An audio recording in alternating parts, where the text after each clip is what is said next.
Hello students, welcome to SSD educational classes and I am your friend Kashish Mehra and today we are going to study about statistical datas. So statistical datas are divided into two parts. It is first is qualitative data and second is quantitative data. लेकिन statistical datas को अगर हम detail में पढ़ना चाहते हैं या statistics क्या होता है इसको जानने के लिए आपको मेरे प्रीवियस 2 वीडियोस को चेक करना होगा. इट मीन्स अगर आप जानना चाहते हैं कि स्टैटिस्टिक्स क्या होता है, उसके फीचर्स क्या होते हैं, तो आप मेरे प्रीवियस वीडियोस को चेक कर सकते हैं क्योंकि यह हमारी सीरीज़ चालू है जहाँ पे ये मेरा 3rd वीडियो जा रहा है स्टैटिस्टिक्स इंट्रोडक्शन के ऊपर.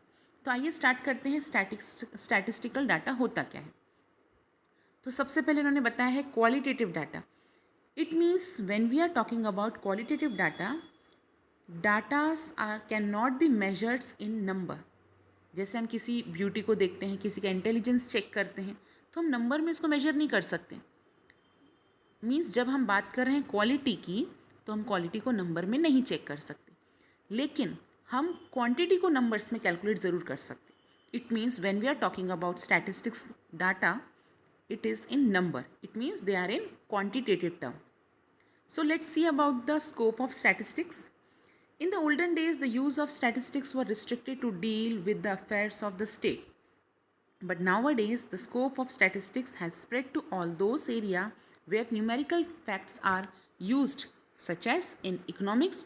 In economics, we can see various types of data are used. हम देखते हैं कई बार इकोनॉमिक्स में, बिजनेस इंडस्ट्रीज़ में, या हम बात कर सकते हैं मेडिसिन्स, फिज़िक्स, केमिस्ट्री, न्यूमेरिकल्स में, या अलग अलग नॉलेज की फील्ड्स में भी अगर हम देखेंगे तो वहाँ पर हम स्टैटिकल्स डाटा को देख सकते हैं. जब हम स्टैटिकल्स डाटा की बात कर रहे हैं इसका मतलब क्या है? नंबर्स में. It should be calculated in number. Now let us see about what is the importance of statistics. अगर आप स्टैटिस्टिक्स पढ़ते हैं तो इसका इंपॉर्टेंस क्या है? Let's see. सबसे पहले क्या बताया गया है? सबसे पहला पॉइंट है it help in economics to present economic fact in precise and definite form. जब हम स्टैटिस्टिक्स इन इकोनॉमिक्स पढ़ते हैं, because the name of subject is statistics for economics, तो हम स्टैटिस्टिक्स पढ़ ही क्यों रहे हैं? ताकि हमें इकोनॉमिक डाटा, इकोनॉमिक फिगर्स के बारे में पता चल पाए, डेफिनेट फॉर्म में पता चल जाए कि एक्चुअली इकोनॉमिक्स में हो क्या रहा है. Second importance of statistics is it help in summarizing the data into a few numericals measure. मतलब आपका जो डाटा है वो समराइज्ड फॉर्म में दिखता है और आपका पूरा डाटा कुछ ही नंबरों में ही दिखने लगता है. जब हम स्टैटिस्टिक्स पढ़ते हैं और अगर हमने कोई पैराग्राफ में रीड किया है तो पैराग्राफ रीड करना में बहुत बोर लगता है, लेकिन अगर हमें कोई डाटा, कोई ग्राफ इस तरीके से दिखाया जाए तो हम उसे जल्दी से समझ जाते हैं. So statistics help in understanding.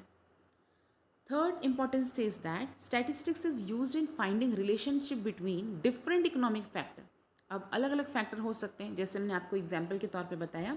If I am finding the data of inflation, inflation means अगर कंट्री में महंगाई हो रही है तो अगर मैं इन्फ्लेशन के बारे में देख रही हूँ तो इन्फ्लेशन में मैं ये देखूँगी कि पहले प्राइजेस कितने राइज हुए इन 2020 में और आज 2023 में कितने प्राइजेस राइज हो चुके हैं.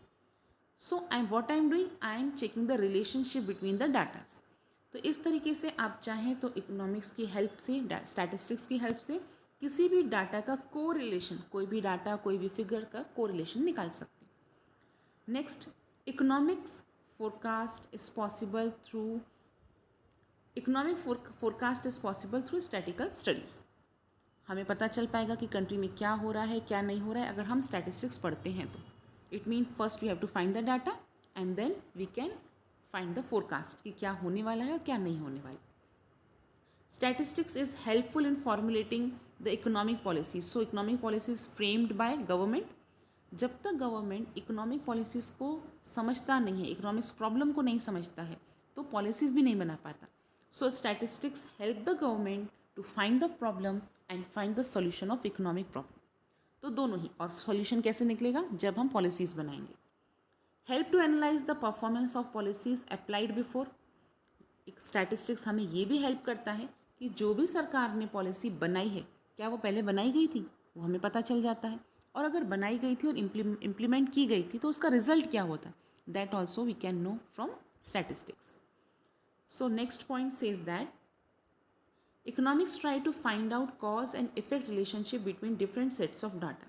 So with the help of statistics we can find out the effect and relationship between sets of data. हमारे पास बहुत सारे सेट्स ऑफ डाटा है. जब हमारे सामने कोई सेट ऑफ डाटा आता है तो हमें एनालाइज करना होता है कि उस डाटा से हमें क्या पता चल रहा है और उस डाटा से हमें क्या इन्फॉर्मेशन मिल सकती है. सभी पर्सन अपने ही पर्पस के हिसाब से, अपने मोटिव के हिसाब से उस डाटा से इन्फॉर्मेशन ले सकते हैं. Now statistics help in formulating the policy. This point is repeated again. So we can say that statistics is very useful and also very helpful for the economy. So statistics used for intersectoral comparison. It means different sectors are there. Different sector कौन से होते हैं? Primary sector, secondary sector, tertiary sector. So ये जो 3 sector हैं, statistics हमें बताता है कि तीनों ही सेक्टर के बीच में रिलेशन क्या है.